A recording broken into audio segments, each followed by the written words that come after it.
say you are what you eat, so I don't eat chicken feet. But I love me some of Grandma's pickled beets. Well, cut it up, put it in the pan, throw it over your shoulder and see where it lands right here in Farmer's Kitchen. Maters, taters, beans and corn, the cows in the barn and the sheep's been shorn, kids in the barnyard chasing Grandpa's chicken. Spices, slices, cuts and dices, gonna slash your grocery prices right here in Farmer's Kitchen. Help you grow your garden good with recipes to suit your mood. Try some grub you've never tried before. Smash it with a wooden mallet. Gonna educate your palate. Right here in Farmer's Kitchen. In 10 on Farmer's Country Kitchen. We're gonna cook something good now.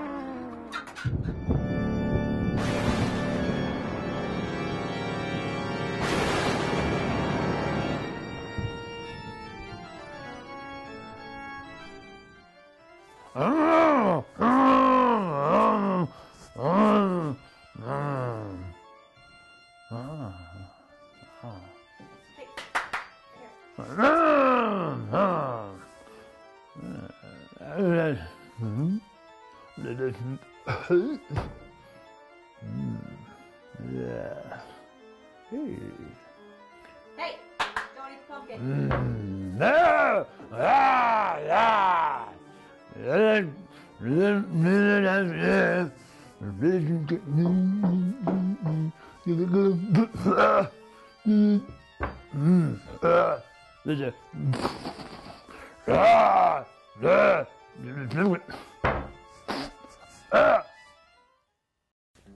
Hello and welcome to Tim Farmer's Country Kitchen. Look what I got here. Surprises. I love going to the woods and finding things like this and taking them back for Nikki for a surprise. Now, the other day, a buddy of mine and I were out hunting, and I kept seeing something out of the corner of my eye, and I thought, why did somebody leave a milk jug or a soccer ball laying in the woods? And then I started thinking, I hope that's what I think it is. And it was, and it is, a giant puffball mushroom. Now, when it comes to mushrooms, you have to be careful. Let me think.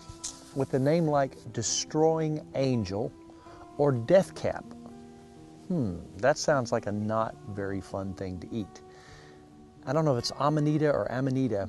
You stay away from those. Here's a couple pictures of what they look like.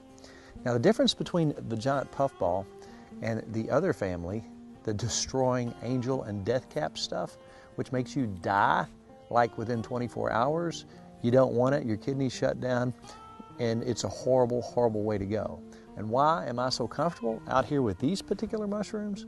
Because I've been eating them for years. When we get back to the cabin, I'm going to show you how to identify these. Now, identification on mushrooms is up to you, not up to me. Don't say, I saw Tim Farmer eating one of them mushrooms, and my brother and sister and his whole family ate one of them death caps, and they're all dead. Very serious business. You identify, it's not my job. I'm going to eat this. If I die, it's my fault. These are going to be white all the way through. If they had gills or any coloration in the middle and it wasn't the same all the way through, I would not touch these. But being that they are what I know they are, we're going back to the cabin and going to surprise Nikki. She loves mushrooms. Now, one thing about these have a very short shelf life. You can't leave them laying around. The quicker you eat them, the better. Don't wash them. Do not wash them. You'll just take the hide off of them, they'll get all mushy and nasty. These things will eventually turn dark and they will become nothing but spores, gabillions of spores. You'll step on them, that's how they get their name. And as these spores go out into the wind and fly all over the place, these aren't going to make it to the spore stage because they're going in my belly. They're loosely attached to the ground. You just grab them, pull them up, boom, you're good to go.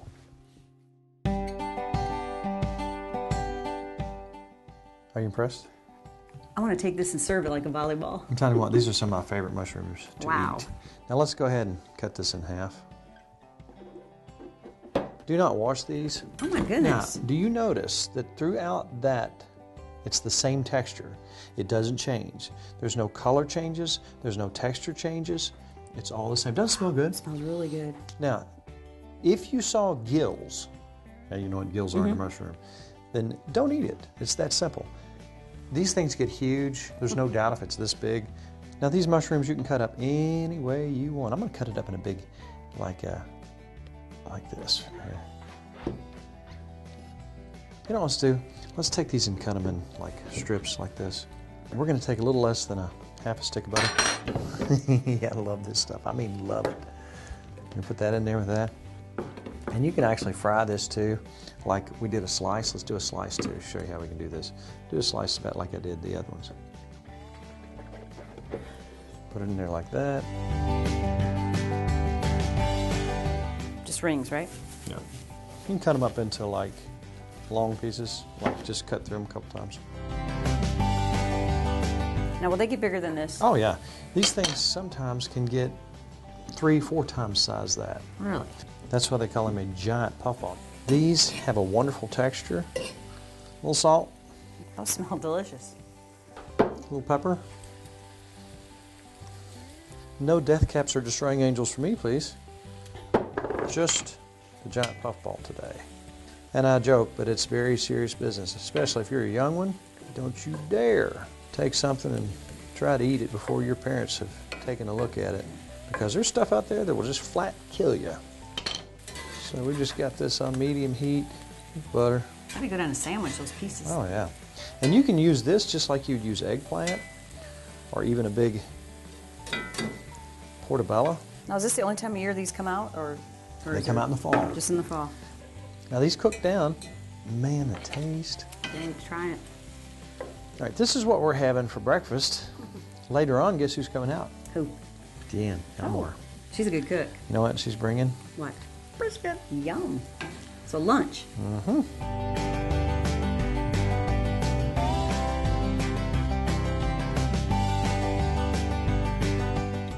Here it is.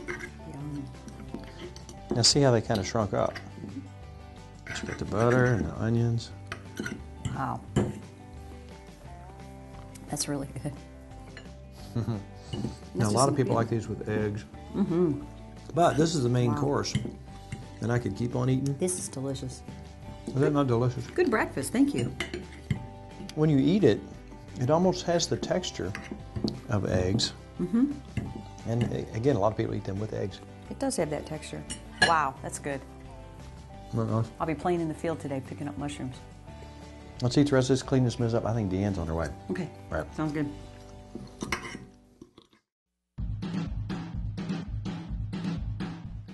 Deanne Elmore. Hey, Tim, how are you? You smell anything? Mushrooms we had in here. Yes, and Isn't this onions. wonderful? Smells great. But I know that. That's not a mushroom. No, it's not. It's a brisket. It is a brisket. That's a fine looking brisket. Yes. What are you going to do with this brisket? I am going to bake this brisket in a simple Ale-8 In the oven? Marinade in the oven, yes. How long does it take? It takes 3.5 hours total. I like that. Mm-hmm. Now, I Makes like your them house smell great. Oh, man. That's because so many people think you have to do a brisket, you have to smoke it. No, you don't. Important thing for me is to make sure that it's completely tinted in foil so that none of that steam escapes and it stays nice and moist. Ooh, Right? you're making me hungry here. Yeah. Well, it's Hey, very it is. easy. I like simple and easy. All right. We're just going to take a package of onion soup mix. Boy, that's so good in so many things. It is. It's such a versatile thing, and I don't think I've ever made onion soup with it.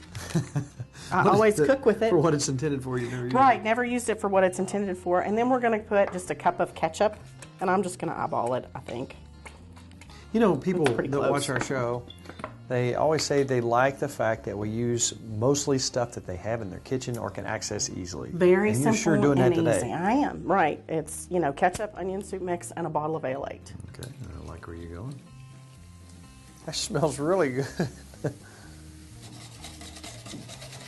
Interesting. It's very saucy, really thin. You know, I'm so glad you're showing a brisket in the oven as opposed to the other way. Yeah. Because we're going to have somebody do that for long. But this is a nice wintertime. Mm-hmm. You talk about wanting to smell it. Don't you love walking in the house? And Put just it in having the oven in the morning, go to Let it church roll. or go back out, right, and you're good. And I'm just going to put a little salt and pepper Okay. on here. There's probably plenty of salt in the onion soup mix, so you can leave that off if you want to, if you're watching your salt. But I always put a little salt and pepper. And then all we're going to do is just pour this over. Just like that. Just like that. And then we're going to roast it for 2 hours.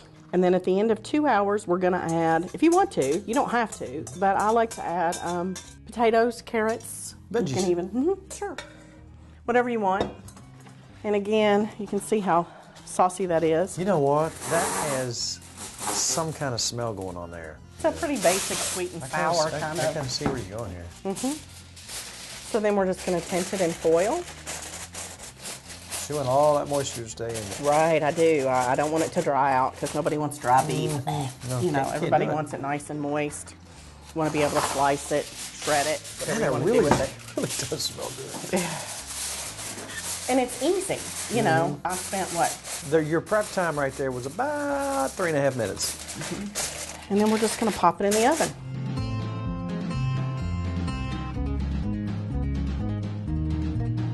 Ta-da! Ta-da! Can I? Absolutely. And these are your potatoes. Those and are my carrots. potatoes and carrots that I Wow. grew. Yes, Oh, out of my man. garden. Hey, let me let that sink into that. And like you said, there's nothing overwhelmingly sweet, but it really cooked it down, made it tender. I cut it with my fork. Right. That tastes like the most excellent roast you've ever had. Sunday afternoon. And how many times have you seen a brisket and had to get out of the table saw to cut it? Not here. And this is only That can be very dry. That's why. yeah. So this is only 3-something hours. 3.5 hours. After 2 hours, you put in your vegetables and leave them for an hour and a half. And I make sure that I coat them in the gravy. And Wow. then if you need to add a little more water or broth, you can. And you could slice them and put them on a sandwich too if you didn't want to do the potatoes. You're good. And not quite a barbecue either. You know, it's sort of a hybrid. Wonderful stuff. Thank you so much for stopping by. My pleasure. Quick and easy. Quick and easy.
Bobby Joe Ellis. Yes, sir.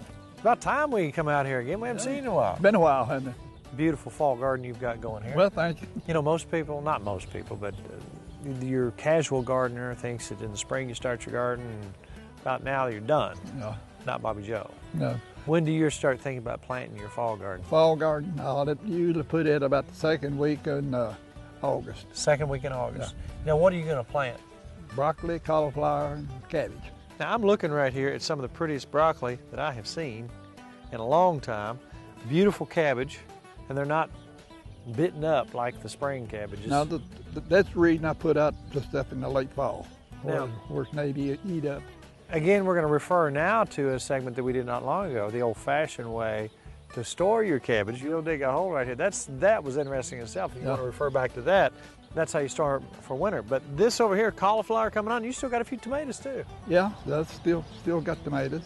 And the cauliflower hadn't started producing yet. It's about 2 weeks behind the others. You introduced me to the poodoo bucket, Okay. and we've got alpaca and we've got sheep, And you talk about taking that manure, Yeah. put it in your rain bucket, and you get a pretty potent mixture of poodoo. After about 7 days, you can start using it. Now The you water will. have been using chicken. Right. I bet that smells good in the hot summertime. No. Well, run Lois out of here. And I may go back to the cow or something else after this year. Just a little ripe is what you're saying? Yeah, right. Yeah. But you say about every 3 weeks you'll come over here and pour some of that around the base. Yeah, so around the base of it. Yeah. So instead of 10-10-10, use chicken. Right. I like where you're going with that. It's cheaper. It's cheaper. Yeah. It may not smell as good. You may want it downwind, No wind. not downwind from your house. But beautiful broccoli, beautiful cabbage, beautiful. Looks like you might have some greens over there too. Yeah, and the greens on the other end of this. We have froze a lot of greens in the last 2 or 3 days. Freeze is the operative word for today, because I know Lois is in there taking some of his fresh cabbage, and she's going to make Freezer slaw. That's an old-fashioned thing. You know what? What do you like your freezer slaw? How do you like to eat it? Well, we usually take the cookouts and put it on, kind of adds to your hamburgers and hot dogs and things like that when you're cooking out. So basically, she takes this, puts it in a small container, enough for a get-together, Yeah, right. and boom, she takes it to the cabin in the woods, and Right. y'all are chowing down. Yeah. Well, I tell you what, let's go inside and see what Lois is doing. Okay, let's go.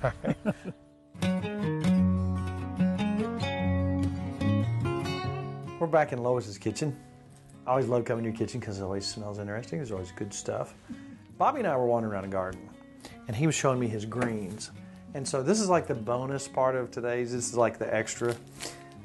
These are greens, Right. and they're ready to go. This is like a serving enough for, what, 4 people? Yes. Tell me how you do that. Well, when we bring in lots of them to freeze, we wash them to begin with. Get your critters off. All right, get the critters off. Now you know they boil down to nothing. So he just keeps adding it and adding it and adding it until he gets a full container. Then you boil it down for a couple of hours. And then we boil them for a couple of hours until they're good and tender. And then, of course, they have to cool. And then we bring them back in and drain them completely. Put it in quart containers. And you got that right there. That's right. And you said a little canola oil and salt and you're good to go. A little canola oil and salt is what I put in them. And You know what we I'm don't doing. ever have any to throw away. What do you put in them? Bacon grease and onions and then a little more bacon grease. Well, I may have to try that someday. Just a little bit. I'm sure that's what my mother and my grandmother did. Oh, yeah, but Lord. I have a cardiac patient Yeah, husband, yeah. and they taught me how to cook with canola oil, and that's what I've done since '89. You do what they tell you to do. That's right. Because I'll probably have to go to the canola oil here for long because all the stuff I've been eating. Well, they told him not to eat eggs more than 2 a week. He eats 2 every morning, and has for a long, long time. So Hey, man's got to do what a man's got to do. that's right. But the real reason we're here today, that was the bonus right there. That was a good bonus thing too, is freezer slaw. That's an old-fashioned thing. We're into that now that the cabbage is fresh in the fall garden. So we've been making some of that today and got a little more to make. And you know what I really like about this? First of all, you got all fresh vegetables to put in this. It's very easy and doesn't have a lot of different things in it. Now, how long have you been doing the freezer slaw? Oh, we've been doing freezer slaw ever since we've been raising a fall garden. We make our sauerkraut in the spring, and then we do the freezer slaw in the fall. So, what, 20 years, 30 years? No, not that long. Maybe 10. 10 years? What turns you on to this?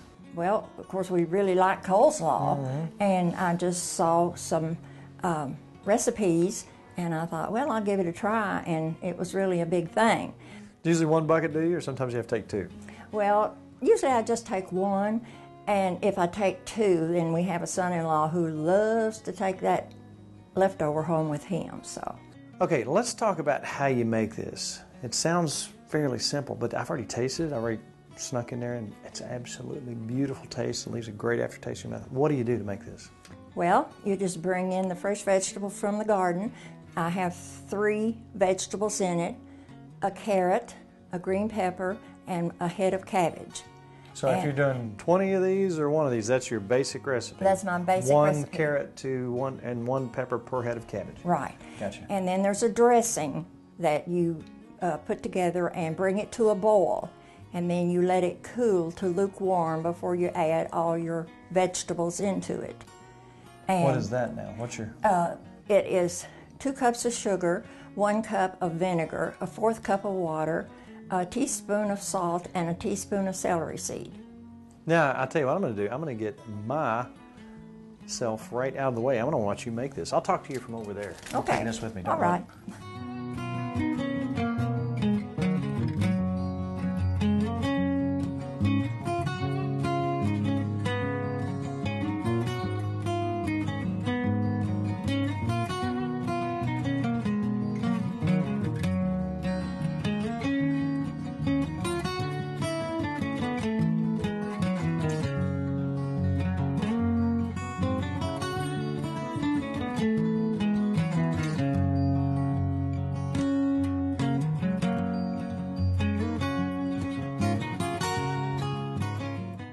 We were just talking. That smells fresh.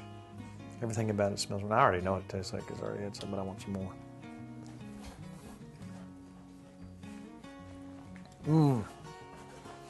So once again, that's not to confuse.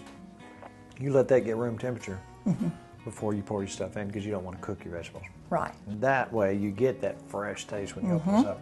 Oh, wow. That is most excellent right there. Oh, thank you again. Your favorite? People love you, Lois. Oh, well, very good. They love your stuff, and we do too, so thank you very much. Well, you're welcome. I'm Lardo, And I'm Burley, and we're the Moron Brothers.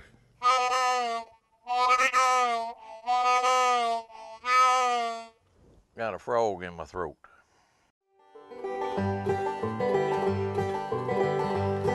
Well, we was born and raised back in the sticks. Everybody used to call us Hicks. Had a 20-acre holler that was nestled between 2 hills.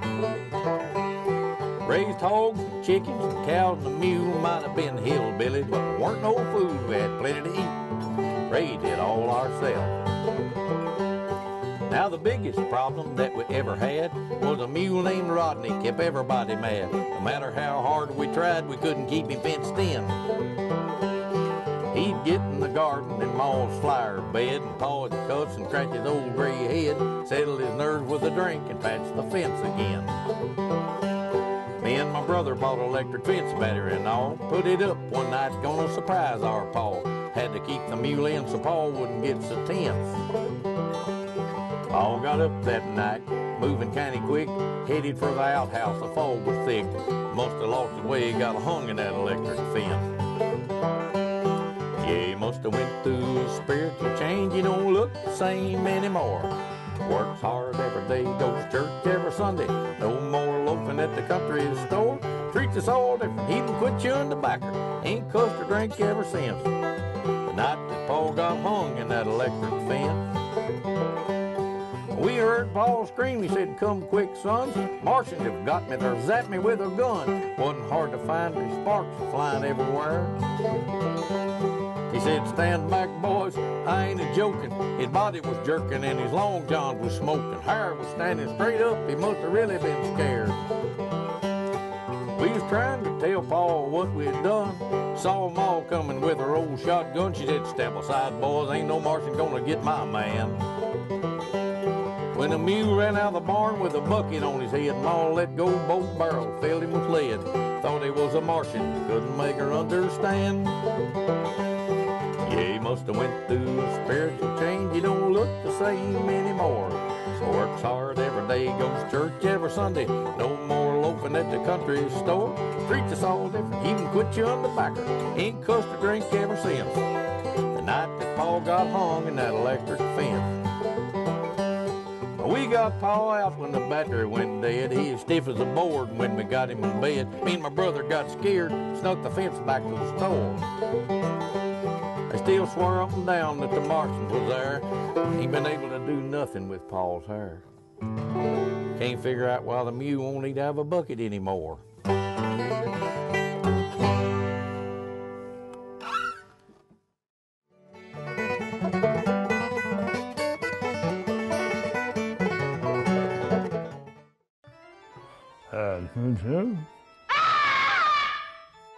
Yeah.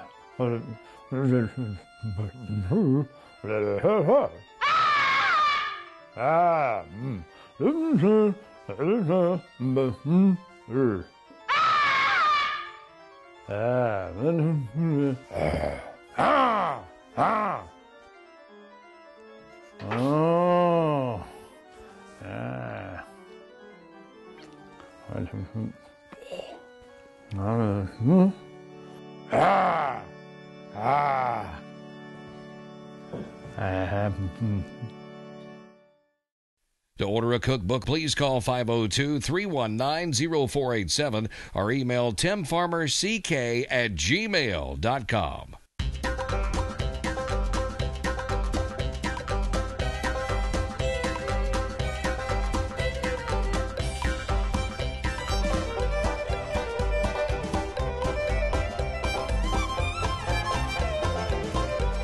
Special thanks to CKY, Canoe, Kentucky, Furniture World Superstore, Housewarmings, Lodge Cast Iron, Tater Knob Pottery and Farm,